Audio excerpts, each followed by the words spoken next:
जब भी मुसीबत आई इंडिया बना पहला साथी। म्यांमार में भूकंप के बाद भारत की तेज और दिल से मदद। जब दुनिया रुकती है तब भारत चलता है और मदद के लिए सबसे पहले पहुंचता है। म्यांमार में 28 मार्च को आई तबाही के तुरंत बाद भारत ने दिखाया कि पड़ोसियों के लिए जिम्मेदारी सिर्फ बोलने की नहीं, करने की होती है। ऑपरेशन ब्रह्मा के जरिए इंडिया ने न सिर्फ स्पीड दिखाई बल्कि इंसानियत का भी जबरदस्त मिसाल पेश किया। एयरफोर्स से लेकर नेवी तक हर लेवल पर मदद भेजी गई। इंडियन एयरफोर्स के C-130J एयरक्राफ्ट ने टेंट, मेडिसिन, फूड सप्लाईज और रिलीफ इक्विपमेंट्स तुरंत पहुंचाया। इंडियन नेवी ने 442 मैट्रिक टन से ज़्यादा food aid, drinking waters, emergency supplies and Myanmar के लोगों तक पहुंचाया।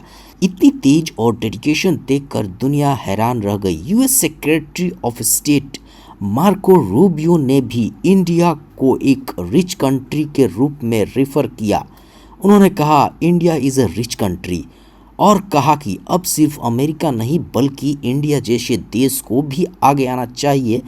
पर असल में इंडिया तो पहले ही एक्शन में था, सबसे पहले सबसे स्ट्रॉन्ग रिस्पॉन्स के साथ। तो इसी टॉपिक पर जो यूएस ने इंडिया को अप्रेज किया, इस पे पाकिस्तानी मीडिया रिएक्शन, पाकिस्तान में हलचल, तो ये वीडियो को पूरा देखिए। और इंडिया भी रिच कंट्री है जो दूसरे कंट्रीज की हेल्प करे।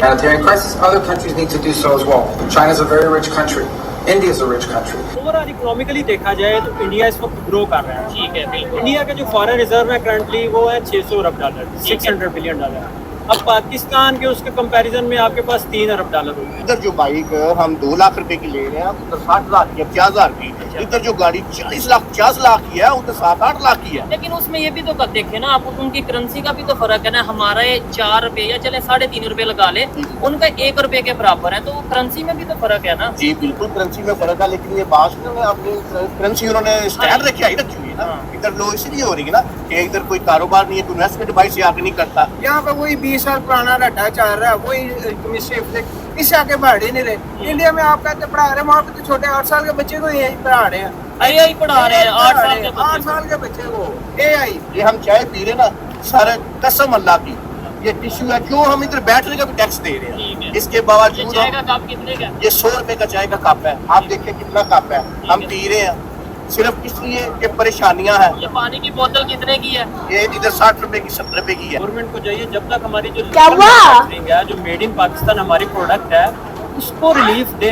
उस बंदे को जो इंडस्ट्री यहाँ पे लगाता है उसको रिलीफ दे। जब तक उसको रिलीफ नहीं मिलेगा हम इम्पोर्ट करते रहेंगे ट्रेड डेफिसिट में। दूसरे जो रिच कंट्रीज हैं, खास तौर पे जैसे चाइना, और उन्होंने इस दफा नाम लिया इंडिया का, कि ये तो भी रिच कंट्रीज हैं, इन्हें भी एड दूसरे कंट्रीज में देनी चाहिए जहाँ पे जरूरत हो।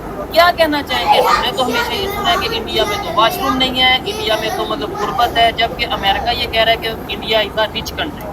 बिल्कुल आपकी बात ठीक है, लेकिन आप देखें इंडिया की पॉपुलेशन जो है 1.5 बिलियन है करंटली, और उनमें बहुत सारे लोग जो सर्कुलेशन ऑफ वेल्थ है वो बहुत डिफरेंट है। कुछ लोगों के पास बहुत कम है, कुछ का बिजनेस बहुत ज़्यादा है, लेकिन ओवरऑल इकोनॉमिकली देखा जाए तो इंडिया इस वक्त ग्रो कर रहा है। ठीक है, बिल्कुल। इंडिया के जो फॉरेन रिजर्व है करंटली वो है $600 अरब, $600 बिलियन।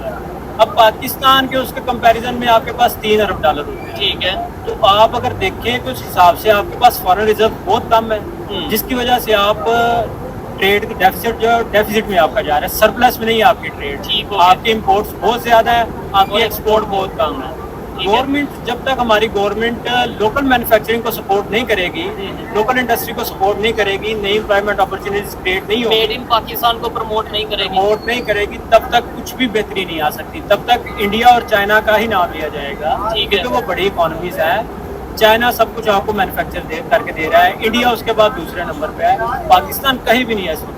ठीक हो गया। अच्छा भाई, इंडिया का जो इमेज ये अभी चेंज हो रहा है पूरी दुनिया में, पाकिस्तान में चाहे अभी चेंज हो रहा है या नहीं, हमें अभी भी यही बताया जाता है कि उधर वॉशरूम नहीं है, उधर गुर्बत बहुत ज्यादा है। हमारे मीडिया पे तो यही बताया जाता है, हमको कोई इंटरनेशनल मीडिया देखते हैं, सुनते हैं, तो आइडिया होता है कि इंडिया तो तीसरी चौथी बड़ी इकॉनमी बन चुका है, इंडिया चांद पे पहुंच चुका है, या बहुत सी ऐसी डेवलपमेंट को अपने मेड इन इंडिया पे बड़ा जो फोकस कर रहा है। ये जो इमेज चेंज हो रहा है, ये कैसे चेंज हो रहा है? उनकी यूथ की वजह से, उनकी गवर्नमेंट की वजह से, या फिर ये सब कागजों में ही ऐसा चेंज हो रहा है, हकीकत में ऐसा कुछ नहीं है? नहीं, हकीकत में बिल्कुल है।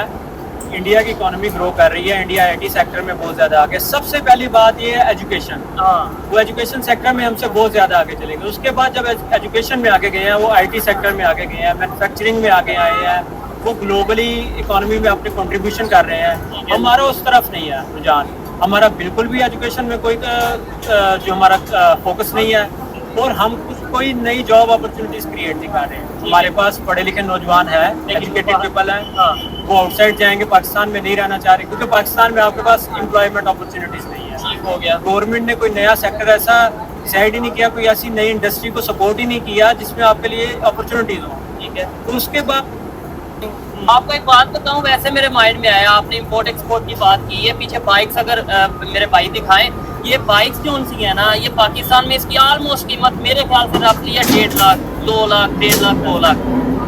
बहुत से ऐसे कंट्रीज हैं जहाँ पे ये बाइक्स वैसे ही बंद हो चुकी हैं, और इंडिया में 125 सीसी या फिर इसके अलावा 150 सीसी वो 40,000 30,000 के राउंड अबाउट बजट में मिल रही है। ये इतना फर्क आ गया सिर्फ बाइक से। आगे गाड़ियों की अगर बात कर ले, इसके अलावा आगे हम और मतलब दूसरे इक्विपमेंट, मेरे 4,000 हो गए, 4,000 बंदा। अब वो 4,000 बंदे में से लगा लो 100-200 तो मर गया हुआ है इसी वजह टेंशनों की वजह से, तो इसका कौन जिम्मेदार है? और बाकी जो बचे हैं वो कोशिश